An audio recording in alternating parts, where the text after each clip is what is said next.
What's up, guys? Coming to you today with a full slate of NBA and MLB action here on Sunday, May 17th. I'll give you my favorite picks on the side and over-under on each game. We're going to break down the biggest MLB games of the day, actually every single MLB game today, as well as that one Game 7 there in the NBA playoffs. I'll give you my massive lock of the day and my dog of the day. So as a big thank you to me, take that 10th of a second and slam the like button. It really helps get these videos promoted out there on YouTube. It keeps me motivated to get in here and grind out one of these videos for you guys every single solitary day. Really appreciate everybody that takes the second to do that. Also, check below, see if you're subscribed to the channel. We're on the road to 100,000 subscribers over here, closing in on 75,000. So if you can do anything to help me out, whether that's pushing the button yourself, sending this video out to a friend or colleague that likes sports betting, or just hitting that like button, I really, really appreciate it. Also, get down there in the comments. Ask me anything you want to about anything across the sports world. I'm more than happy to get back to you. If you've got any questions on any bets you're looking at yourself, I'm more than happy to, try and point you in the right direction. And guys, if I don't have the answer, I can reach out to the premium handicappers over there at stumpthespread.com and see what they have to say.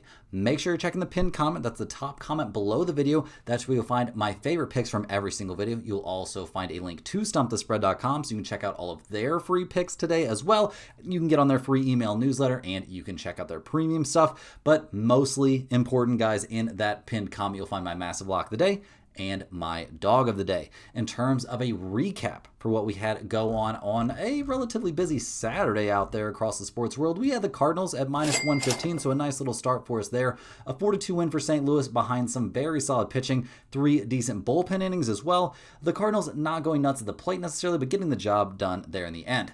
Unfortunately, our Diamondbacks play did not work out. Somehow we find the bad Eduardo Rodriguez start as he gives up 9 hits and 3 earned runs. The Diamondbacks eventually lose that one 4-2. We did cash the under there in that Boston-Atlanta game. Both starters very solid as projected. Each of them going 8 innings, though, is pretty wild. Boston getting the 3-2 win means an easy cash for us on the under in that one, although Chapman did make the last inning there a little bit more exciting than necessary. We're still live on the Angels at +110 as our dog of the day. That one has not started yet, so no idea how that's going to go, but I still feel like we are drawing pretty live in that rivalry game there. We brick out on the Rangers at -140. Let's double check and see if that game has actually finished. It was looking bad. I guess it's not over yet, but there's 2 outs in the top of the 9th with only 1 runner on, and they're down 4-1. DeGrom just terrible. Gives up 4 home runs in that game. Pretty tough to see that one coming. I did not expect DeGrom to just go out there and absolutely just look awful like that. So we'll see if they can make some sort of miracle happen for us, but looking like an unfortunate loss on that one. Still could end up okay today if the Angels come through for us, but obviously not the day we were looking for, so let's see if we can find a bounce back. We'll talk about what went on with premium today as well, and let's get in the mix. We got a ton of games to cover. We got NBA games. We got a ton of baseball, so let's get after it. Make sure you hit that thumbs up button. Make sure you're subscribed to the channel. Make sure you're getting over there to stumpthespread.com. Check out all the great stuff over there. And now let's get after it, guys. First up, we're looking at the NBA game. We've got the Cleveland Cavaliers heading to Detroit to take on the Pistons in Game 7 with a trip to the Eastern Conference Finals on the line. Cleveland has to be pretty disappointed. They let their chance to clinch this thing get away down the stretch in Game 6. They end up losing 115-94, and that second half did not look good at all. Obviously, we saw Harden put up some decent numbers by the end of the thing, and he was only a -5, but he had 8 turnovers in the game, so not a great look there. Mobley had 18 and 6, but was a -24. Donovan Mitchell had a terrible night, couldn't throw it in the ocean, ended up 6 of 20 from the field and 2 of 6 from long range. He was a -25. Nobody going particularly nuts off the bench. Strus and Merrill, neither one of them shot the ball great, and it was just a rough day out there. Honestly, Jarrett Allen played pretty well, but it was a rough day there for the Cleveland Cavaliers. So they are in desperate need here. I mean, obviously, backs against the wall. It's a Game 7. Everybody is healthy and ready to go, so they don't have any injury concerns necessarily, but a brutal situation for them. Spirits cannot be super high, and I don't know where the confidence level is going to be at for them here heading to Detroit for a very important Game 7. Now the Pistons, they got to be thrilled with the way things went in Game 6. They had their backs against the wall. Cade showed up. He had 21 points on relatively efficient shooting numbers. 5 of 10 from 3 was huge, but we saw everyone chip in there for Detroit. Jalen Duren finally showed up for a playoff game, his first good one of the year. 15 points, 11 boards. He was a +9. He also had 3 blocks in the game. Excellent work from him. Asar Thompson, while clearly super limited offensively, is just a monster out there on defense. He had 4 steals in the game, was a plus 12. Dennis Jenkins in the starting lineup there looked fantastic. Duncan Robinson had 14 points off the bench. Paul Reed had 17 on insanely efficient shooting numbers. Karis LeVert played pretty well. He was a plus 12. And Marcus Sasser actually led the team in plus minus. He was a plus 27 in his 18 minutes and shot the lights out. So we'll see if all those role players can step up and play well with the pressure on them here at home. Maybe that's a little bit tougher, but usually you look towards the role players to have a good time when playing at home as opposed to playing on the road. Now, the injury report here for the Pistons is very important. We see Duncan Robinson and Karis LeVert on there. Duncan Robinson is listed as questionable due to lower back soreness. He's been dealing with that for basically this entire series. I do expect to see him play, and he has shot the ball really well, shooting 50% or better in each of his last 5 games. So pretty interesting stuff there. Karis LeVert still dealing with that heel inflammation situation. He played 29 minutes, and like we talked about, was pretty freaking good out there. So I'm expecting him to be out there certainly here in a game 7. So looking at the numbers for this game, the Pistons are minus 4.5. We've got a total 206.5 in this game. Cleveland 18-29 against the spread on the road, 16-19 against the spread after a loss, 26-21 to the over on the road. Detroit 25-22 against the spread at home, 35-31 against spread after a win, 25-22 to the under at home. I'm pretty much throwing all those trends out the window though, guys. This is a game 7, so the craziest things are definitely possible. Would I say the craziest things are likely in this spot? I don't believe so. In terms of that total of 206.5, I just think it's too small of a number.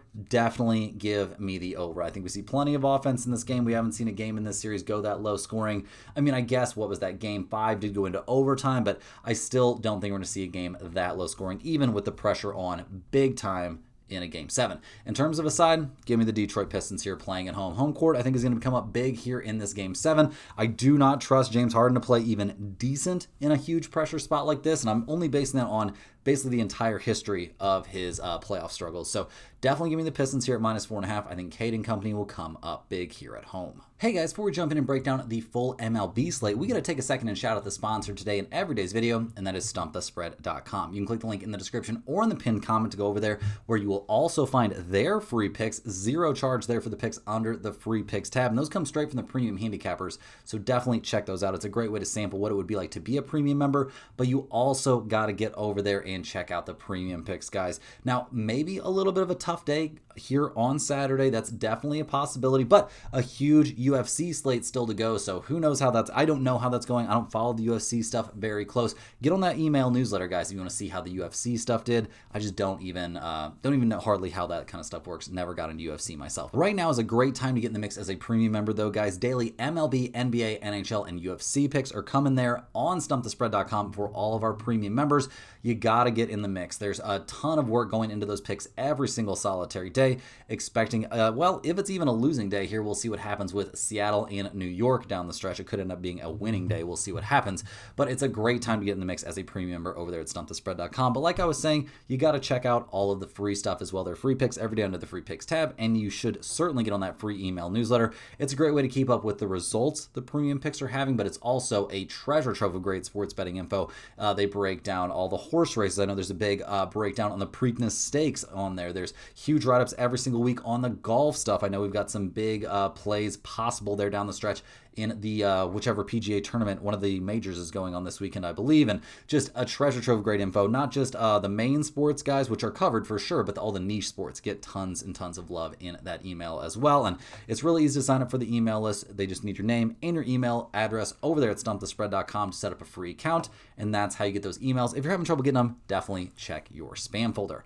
Also, in addition to that, you can pick up a Stump the Spread hoodie over there at StumpTheSpread.com under the shop tab. We're selling those for $39.99. That includes free shipping for you. Could be to your address in as little as 7 days. So definitely pick up one of those if you are interested.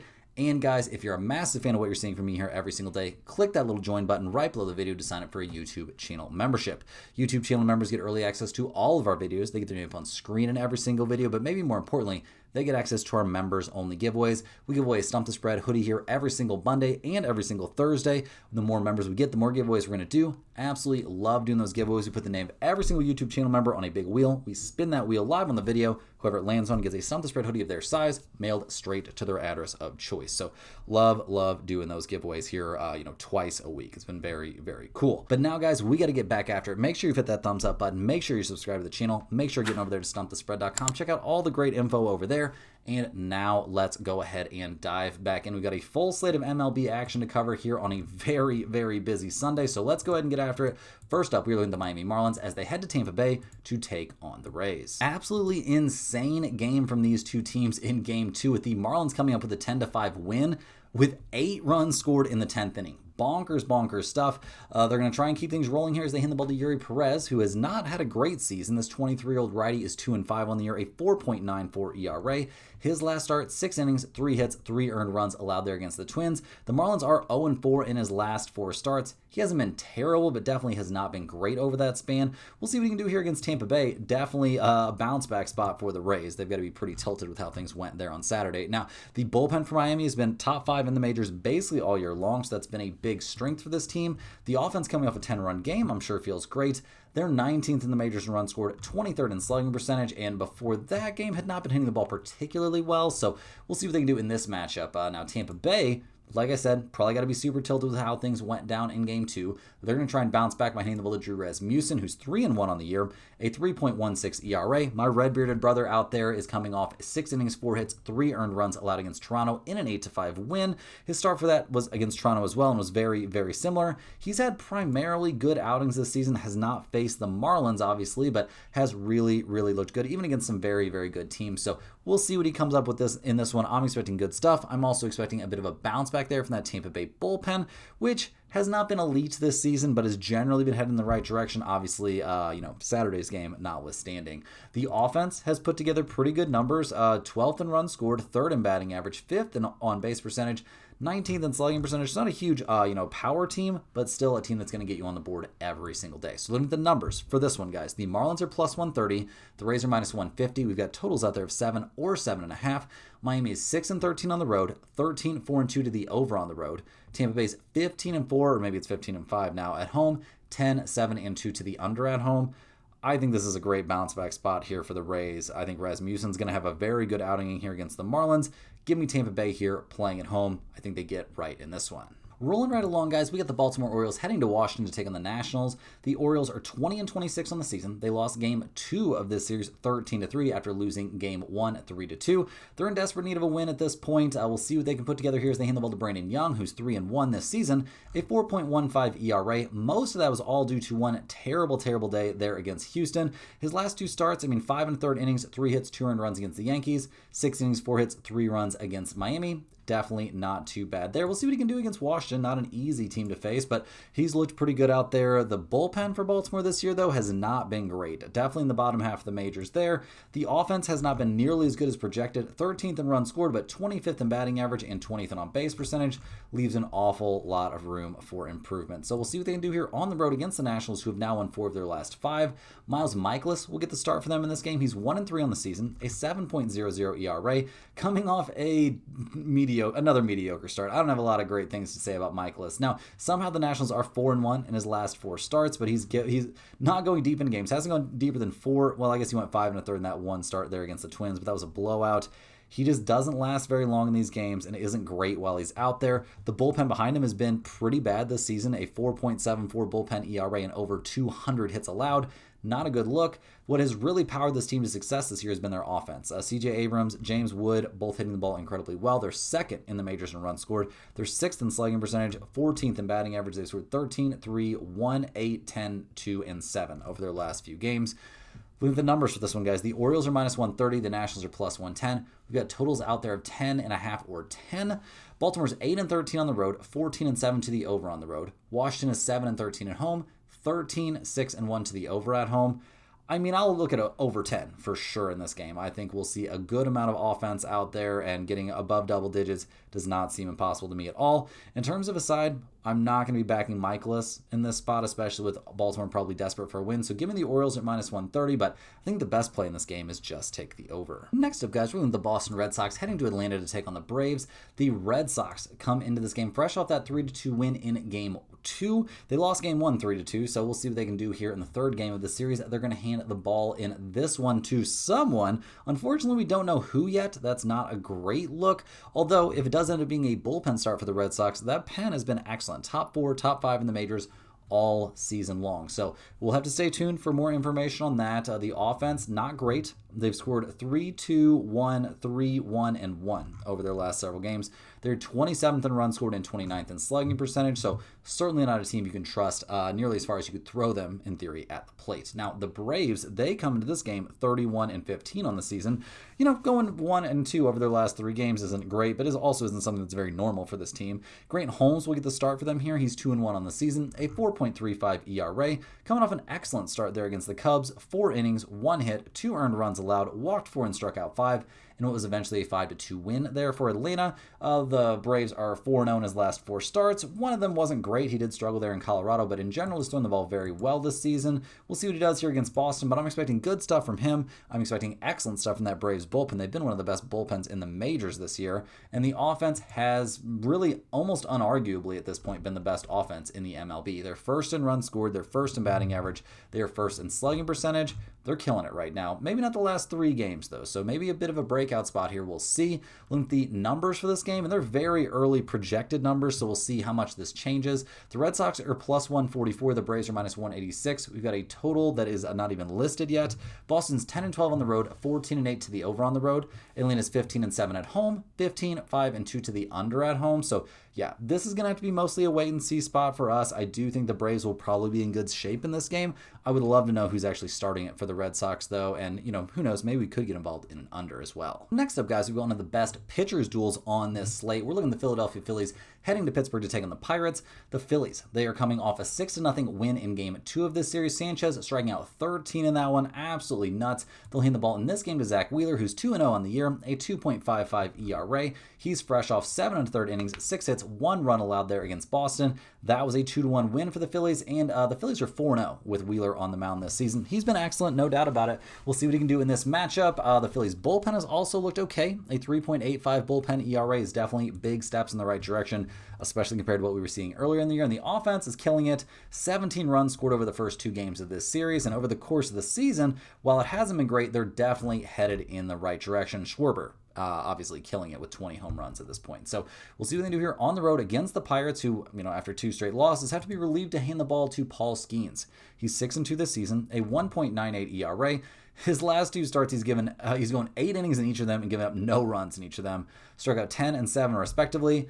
This dude is an absolute machine against everyone who is not the St. Louis Cardinals, it would seem. So I'm expecting continued excellence from him, no doubt about that. The Pirates' bullpen has not been great this year, definitely hitting some severe bumps in the road here recently. The offense getting shut out isn't ideal. Now having to go against Wheeler after getting shut out once is not great either.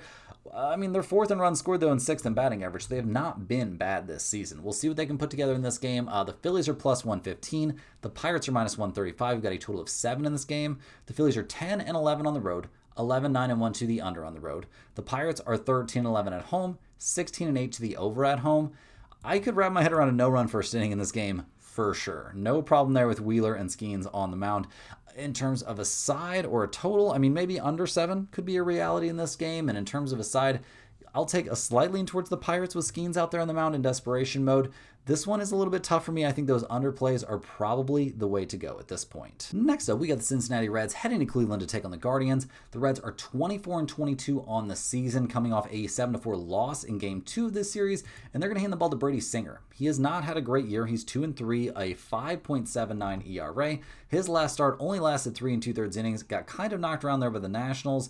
The Reds are also 0-3 in his last 3 starts, and he has not been particularly good in any of them, so we'll see if he can have a bit of a bounce back here, but it's been a rough season for him. The Reds' bullpen has also not been very good recently, really bottoming out here, a 4.89 bullpen ERA.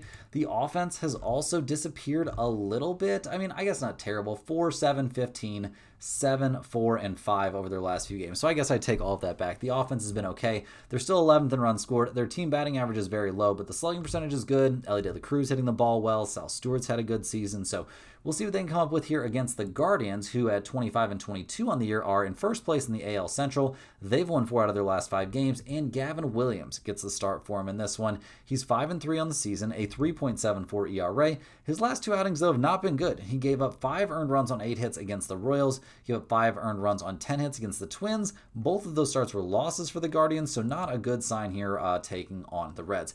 I guess at least he's pitching at home. Maybe that'll help. The Cleveland bullpen hasn't been terrible, but definitely hasn't been great. And the offense, well, they're 16th in runs scored. They're 26th in batting average, 14th in on-base percentage. They've scored 7, 6, 4, 3, and 7 over their last few games. So honestly, pretty hot hitting for this squad. Looking at the numbers for this one, the odds makers are big on the Guardians. Cleveland's minus 170. The Reds are plus 140. We've got a total of 8.5. Cincinnati's 11 and 10 on the road, 11, 9, and 1 to the over on the road. Cleveland 13 and 10 at home, also 13 and 10 to the under at home. I mean, minus 170 for the Guardians with the way Gavin Williams has thrown the ball here recently is just going to be a no-go for me. So give me the Reds here at plus money. I don't like backing Singer, though, so maybe my favorite lean on this game overall will be over 8. I know we don't have any massive trends pointing in that direction, but so far in this series, both games have been very high scoring. Gavin Williams has not been himself here recently. I think anybody could get to Singer at this point. So yeah, I think we could easily see 9 total runs scored in this one. Rolling right along here, guys, we got the New York Yankees heading to New York to take on the Mets. Cole apparently getting close to making his return there, hitting almost triple digits there in AAA. So we'll see how that goes. These two teams are playing right now here at time of recording with the Mets up 5-3 in the bottom of the 7th. So we'll see if they can hold on in game 2. The Yankees in game 3 of this series will hand the ball to Elmer Rodriguez. He's 0-1 on the year, a 5.19 ERA. This 22-year-old righty, I mean, he's had 2 starts this season. Both were against the Rangers. One went okay, one went not so okay. One was a win, one was a loss. We'll see what he can put together in this one. I do expect the Yankees bullpen to have to step in at some point in this game relatively early on, and they've been excellent. Top 5, top 6 in the majors all year, so that's not a huge concern. The offense, I mean, they're not killing it at the moment. 3 runs in their current game, 5 the game before that. They got shut out their last game against the Orioles. They are 5th in runs scored and 3rd in slugging percentage, but 19th in batting average. There are just some things that are concerning me still about the Yankees. So we'll see what they can do here against the Mets. Holmes could apparently return to pitch this year. That's great news, but not for right now. Freddie Peralta will get the start in this game. He's 3 and 3 on the year, a 3.10 ERA. Coming off a good start there against Detroit. His last 3 outings have been lights out. He's given up 3 runs. Over those 3 outings, he's faced Washington, Colorado, and Detroit. So yeah, not a bad little stretch there. He's thrown the ball pretty well. We'll see what he can do here against the Yankees. Obviously, a very big test there. The Mets bullpen has been fantastic. Seems a little bit strong. They've been above average, for sure. Give them credit where credit is due. The offense, though, has been god-awful. 27th in runs scored, last in slugging percentage, second to last in on-base percentage. Nobody hitting the ball particularly well. Juan Soto's already leading the team in home runs now that he's back. I don't know, guys. I don't have a lot of positive things to say about this offense, although they have scored 6 runs in their current game, so maybe they can figure it out. The odds makers have this one listed as a coin flip. We've got a total of 8 in this game. The Yankees are 14-11 on the road, 17-6 and 2 to the under on the road. The Mets are 9 and 13 at home, 10, 9 and 3 to the over at home. I will lean just slightly towards the over 8 in this game, but I will also definitely be interested in the Yankees at minus 110. I don't love Elmer Rodriguez out there, but the Yankees bullpen definitely should have an edge here, and I don't trust Freddie Peralta in this specific matchup. So yeah, give me a look at the Yankees here in the third game of this series. Rapid fire through these games, we got the Toronto Blue Jays heading to Detroit to take on the Tigers. Toronto won game 2 here to even things up at 1 game apiece. In game 3, Kevin Gausman gets the start. He's 2 and 3 on the year, a 3.86 ERA. He's fresh off getting shelled by the Tampa Bay Rays, 10 hits, 7 runs, 6 of them were earned over 4 2/3. The last 3 times he's been on the mound, Toronto has taken the loss, and honestly, he hasn't been amazing in any of those starts, so we'll see what he does here against the Tigers. Not, the scariest team to face right now, but not the easiest, and not the way he's throwing the ball. Now, the Toronto bullpen has been middle of the road, not god-awful, but definitely not great, and the offense has just kind of dried up from last season. They're still 25th in runs scored. They're 10th in batting average, but 25th in on-base percentage, so yeah, plenty of work needing to be done there for Toronto. Now, the Tigers not having things their way either. They're 20 and 26 on the season. They've lost 4 out of 5. Jack Flaherty will get the start for them in this one, and he's had a rough time of it this season. He's 0-4, a 5.73 ERA. His last start was against the Mets, 3 2/3 innings, 6 hits, 3 earned runs allowed. I mean, the Tigers are 0-5 the last 5 times he's been on the mound. He's got knocked around by teams like Cincinnati, teams like Boston. It's just been really, really rough out there. Can he bounce back here at home? Maybe. We'll see. The Tigers' bullpen has not been dominant. It's been okay, but definitely not dominant in the offense. I mean, I guess they are 12th in batting average and 10th in on-base percentage, but 22nd in runs scored. They scored 2, 3, 4, 2, and 2 over their last several games. So, yeah, looking at the numbers, guys, the Blue Jays are minus 135. The Tigers are plus 115. We've got a total of 8 in this game. Toronto is 6-14 on the road, 10-8-2 to the under on the road. Detroit's 13-6 at home, 9-8-2 to the under at home. I will take the Blue Jays with Gausman on the mound. I think there's a much better shot of him bouncing back than there is of Flaherty.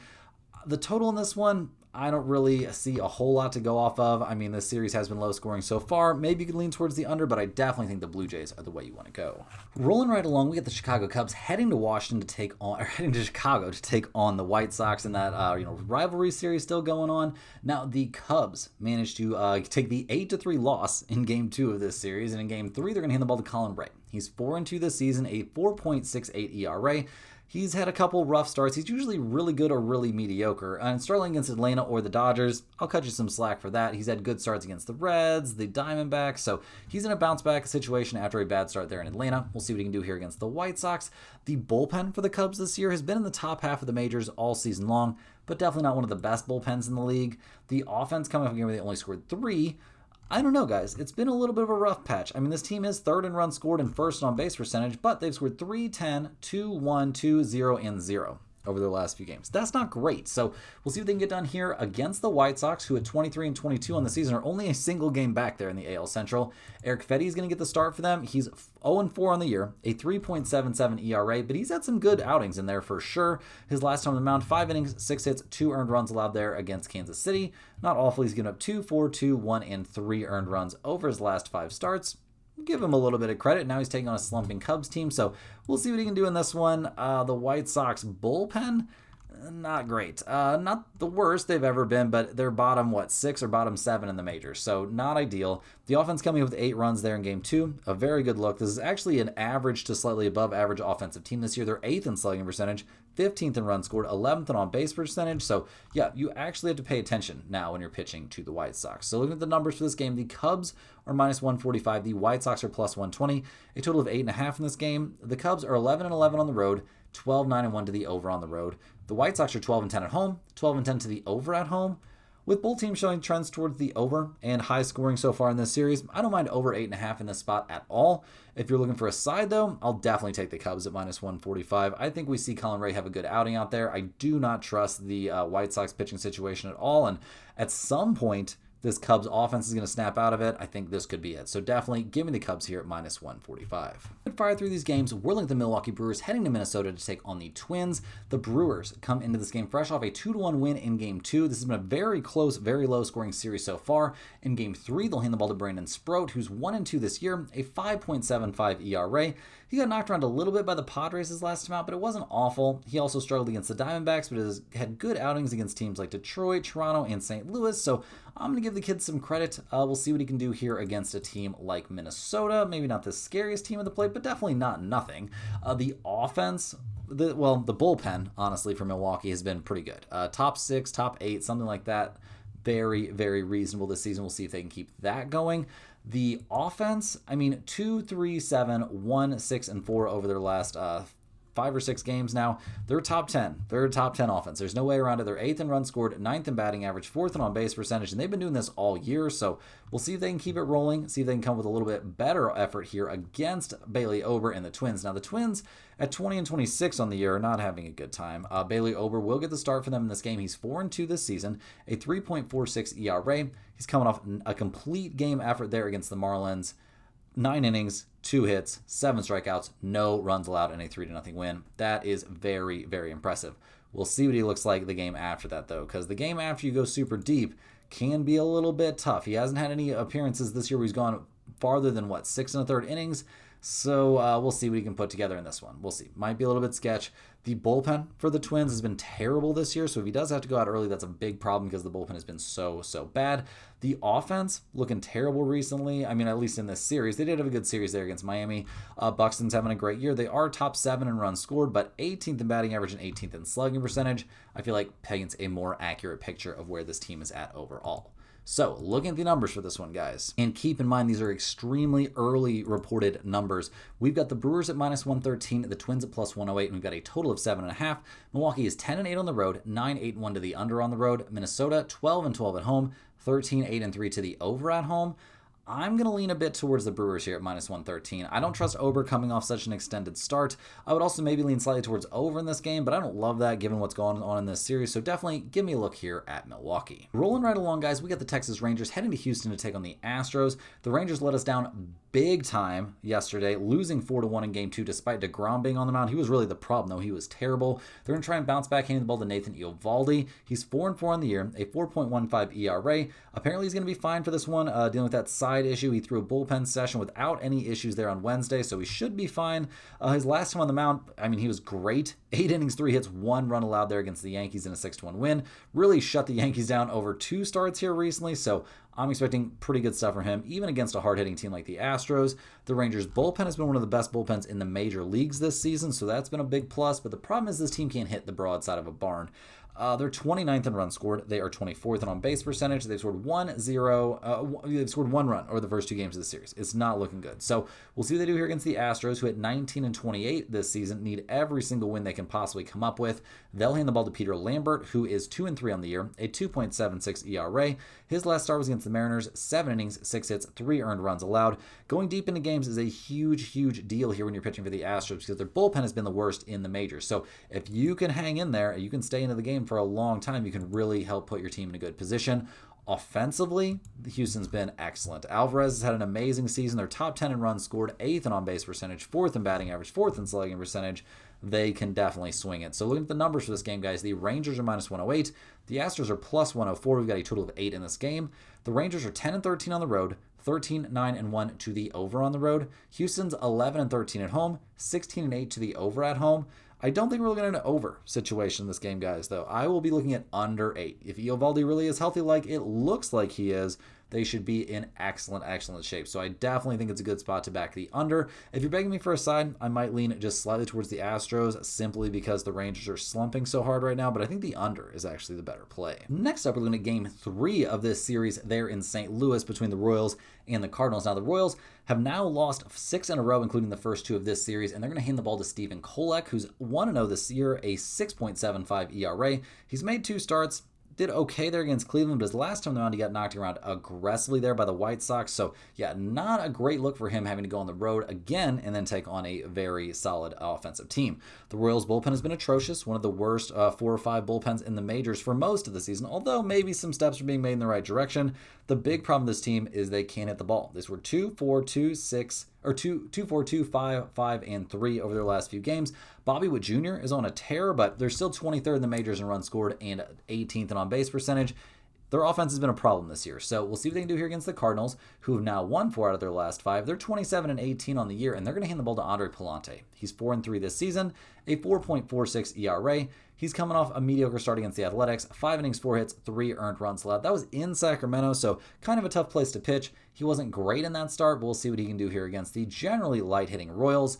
The bullpen for the Cardinals has not been good. A 4.53 bullpen ERA is generally not going to get the job done for you, but the offense has been pretty nice. They're still top 10 in runs scored. They're 11th in slugging percentage, 13th in batting average. They are, they got to be happy every time Jordan Walker comes to the mound. 13 home runs, batting .308. Very, very good work. They've scored 4, 5, 5, 2, 6, and 2 over their last few games. So nothing too incredible. Looking at the numbers for this game, the Royals are -105. The Cardinals are -115. Totals out there of 9.5 or 9. The Royals are 6-16 on the road, 14-8 to the under on the road. The Cardinals are 11-10 at home, 11-9-1 to the over at home. With the way these two teams have been swinging the bats recently, I'll take under 9.5 without a whole lot of hesitation. If you're looking for a side, though, I think the Cardinals finish this thing off with another win. Give me St. Louis with Pallante on the mound. I think they find a way, one way or the other, to win this game also. Rapid fire through these games, we got the Arizona Diamondbacks heading to Colorado to take on the Rockies. The Diamondbacks are 21-23 on the season. They won game 1 of the series, but they lost game 2 4-2. Eduardo Rodriguez having a bad start kind of out of nowhere. Michael Soroka will get the start for them in this one. He's 5-2 this season, a 3.53 ERA. He's coming off another great start, 6 innings, 6 1/3 innings, 3 hits, no runs allowed against the Rangers in a 1-0 win. We also saw him throw a great start there against the hard-hitting Pirates. He's had a couple hiccups this season, getting knocked around by Milwaukee, but really other than that, he's been very, very good. So I'm expecting continued excellence from Soraka, even in, kind of unfriendly environment. The Arizona bullpen, though, not ideal. Not as bad as last season, or not as bad as they were earlier this year, but still not a great bullpen. The offense has taken significant steps backwards after what we saw from them for the last couple of seasons. They're 19th in runs scored. They are 17th in batting average. They have a long way to go at the plate. So we'll see what they can do here against the Rockies. Coming off that 4-2 win has to feel nice, but they haven't had a great season, and they're going to hand the ball to somebody who's really struggling, Michael Lorenzen. He's 2-5 this year, a 6.55 ERA. I guess his last start there against the Pirates was pretty good. 5 innings, 5 hits, 2 earned runs allowed, albeit in a 3-1 loss, but the good outings have been a little bit few and far between this season. He has had them, for sure, don't get me wrong, but it has not been a ton of them. So we'll see what he can do here against the Diamondbacks. The Rockies bullpen, not great, definitely needs some work, although, not as bad as they were last year. And the offense is downright mediocre, which is a huge step in the right direction. They're 8th in batting average, 9th in slugging percentage, 18th in runs scored, though. So, they're not killing it at the plate. 4-1-2, 10-1-0 over their last few games. So, the numbers for this game, guys, the Diamondbacks are big favorites. They're -155. The Rockies are +130. Total of 10.5 in this game. Arizona is 9-13 on the road, 13-8-1 to the over on the road. Colorado's 8-12 at home, 11-9 to the under at home. If you're begging me for a look at the total in this game, I'll take under 10.5 with these two guys on the mound. However, if you're looking for a side, give me the Diamondbacks at -155. Soraka on the mound is too big an advantage. I don't trust Lorenzen at this point. I think Arizona is the side you want. Rolling right along here, guys, we got the San Francisco Giants heading to Sacramento to take on the Athletics. The Giants are up 1-0 in the top of the third in Game 2 of this series. They lost Game 1 5-2. That was our lock of the day, and yeah, the Athletics came through for us pretty aggressively on that one. Now, they will hand the ball in this game, the Giants will, to Adrian Hauser to make the start. He's 1-4 this year, a 5.79 ERA. His last 2 outings are making me think he might have figured something out. 6 innings, 3 hits, 2 runs, 1 of which was earned against the Padres. 5 2/3 innings, 3 hits, 2 earned runs allowed against the Dodgers. We'll see if he can do something similar here to what is at least I'm not going to say on paper, a very good offensive team there for the Athletics. Now, the bullpen for the Giants has been excellent this year, no doubt about that. They have had some bumps in the road here lately. They're down to 7th or 8th best in the majors right now. The offense, though, is terrible. They're the lowest scoring team in the majors. They are also last in on base percentage. Nobody hitting the ball particularly well for them right now, so significant problems there for the Giants. The Athletics are 23-21 on the season, currently in first place in the AL West. They're going to start Jeffrey Springs, who's 3-3 this year, a 4.22 ERA. This 33-year-old lefty has had his ups and downs this year, but mostly ups. He is coming off a bit of a rough start there against the Cardinals. 5 innings, 7 hits, 4 earned runs allowed, but I'm expecting a nice little bounce back from him. After bad outings, he tends to really go out there and throw it well, and going up against the Giants should be a little bit of an easier task than normal. The bullpen for the Athletics is not amazing, don't get me wrong, but they're not as bad as they were last year, and they're pretty, putting some things together. So maybe we'll see some, positive changes there. And the offense is downright good. They've underachieved a bit this season. They're 5th in batting average, 5th in slugging percentage, top 10 in on-base percentage as well, but only 13th in runs scored. I think we're going to see that number go up, up, and up. So, looking at the numbers for this game, the Giants are +125, the Athletics are -145, a total of 9.5 here. The Giants are 8-15 on the road, 14-8-1 to the under on the road. The Athletics are 10-10 at home, 11-8-1 to the over at home. Give me the Athletics here at -145, and it's a pretty significant lean, guys. I'd be lying if I said this had no chance to be our lock of the day, because it definitely has a shot. I like Springs on the mound in this matchup quite a bit. Hauser has not been great. I think we see the Athletics put up plenty of offense in this one. I would jump in, maybe jump in pretty early, honestly, especially if it looks like they're going to lose game 2. Rounding into the home stretch, we got the Los Angeles Dodgers going on the road to take on the Los Angeles Angels. So, little Battle of LA action in this one. The Dodgers got the 6-0 win in Game 1 of this series. In Game 2, they're up 1-0 in the top of the third. So, we'll see how that goes. Some not great news for Blake Snell. Apparently, he's going to come back at some point this year. We'll have to wait and see. Roki Sasaki is going to get the start for them in this game. He's 1-3 this year, a 5.88 ERA, so not lighting things on fire. 5 innings, 6 hits, 3 earned runs allowed against a weak-hitting Giants team. He just has not been great this year, so we'll see if he can figure anything out, but this kid has definitely had his struggles. He hasn't faced the Angels yet this year, so we'll see how that goes. The Dodgers' bullpen has been better than I expected this year. They're top 7 or 8 in the majors right now in terms of bullpen ERA, so that's been very nice. The offense, not really fully online here recently. They're down to 6th in runs scored. They're still 2nd in batting average, 2nd in on-base percentage. The numbers look okay, but 6, 5, 4, 2, 3, 2, 2, and 3 over their last several games. Not exactly how this team was designed to be hitting the ball. So we'll see what they do here against the Angels. Now, this Los Angeles team is not having a great time. They are on a 4-game losing streak. They're 16-29 overall. Grayson Rodriguez will get the start for them in this one. He's coming off the IL, that shoulder issue that kept him sidelined for quite some time. So a little bit unknown how he's going to look in this outing. We'll see. If he's bad, the bullpen behind him is also not good. A 5.17 bullpen ERA is very, very concerning. The offense has been bad here recently, too. They got off to a very hot start, but are all the way down to 24th in runs scored. So, yeah, not a lot to feel great about if you're the Angels. Looking at the numbers for this game, the Dodgers are minus 135. The Angels are plus 120. Total out there of 9.5. The Dodgers are 12-8 on the road, 11-9 to the under on the road. The Angels are 8-11 at home, 13-6 to the under at home. I mean, I can't really get too involved in the total in this game. With how poorly these two teams have hit the ball, I kind of think you might even want to look at under, but I don't know. It doesn't feel great. Also, the Dodgers at minus 135 doesn't feel great. Grayson Rodriguez on the mound is a bit of an unknown. So if you're begging me for an actual lean in this game, I will take the Angels at plus 120 and just completely roll the dice. But guys, this is a major stay away spot. Last but not least, we're looking at the San Diego Padres heading to Seattle to take on the Mariners. The Padres are 27-18 on the season. They've won each of the first 2 games of this series, so they've got to feel good about themselves for that. They'll hand the ball in this game 3 to Lucas Giolito. He went 10-4 last year, a 3.41 ERA. He's going to be making his season debut this year, I believe. Yes, his season debut here for these San Diego Padres. He's coming up from the minors, so we'll see what he's got in the tank. We'll see what the bullpen can do behind him as well. Although the Padres bullpen has been pretty good all year long, no major surprise there. The offense coming off a 7-run game, I'm sure feels great. But they're 26th in runs scored this year. They are last in batting average, 28th in on base percentage. Once again, looks like a pretty bad offense overall there from the Padres. So we'll see what they can get done here against the Mariners, who have to be pretty disappointed with how the first 2 games of this series have gone. George Kirby will get the start for them in this game. He's 5-2 on the season, a 2.84 ERA, coming off an excellent start against Houston. 5 innings, 7 hits, 1 run allowed, an eventual 3-1 win. He's been lights out over his last 5 starts, giving up 1, 2, 2, 2, and 1 earned run over that span. The Mariners are 4-1 over his last 5 starts, so excellent work from him. We'll see if he can put up something similar in this one. The Mariners bullpen over the course of the year has been excellent. Now there have been the occasionally bump in the road, but not too many problems there.